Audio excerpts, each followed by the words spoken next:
Mən parazitoloq, mikrobioloq və laboratoriya üzrə mütəxəssis, tibb üzrə fəlsəfə doktoru Turan Axundovayam.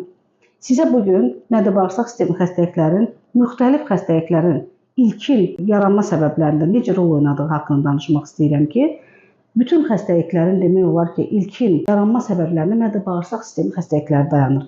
Çünki immun zəifliyi varsa, hər hansı bir infeksiyalara yoluxma varsa və yaxud sinir sistemi pozğunluqları varsa, birinci növbədə mədə-bağırsaq sistemi yoxlanılmalıdır.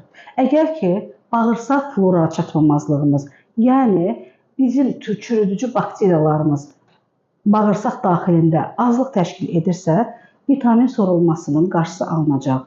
Qidalanmanın çürüməsi və sorulmasının qarşısı alınacaq.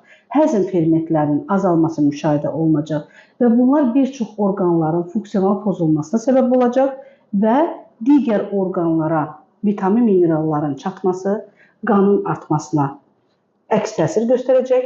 Əsəb sistemi xəstəlikləri, onkoloji xəstəliklər, infeksiyalar və yoluxmaların daha da çoxalması müşahidə olunacaqdır.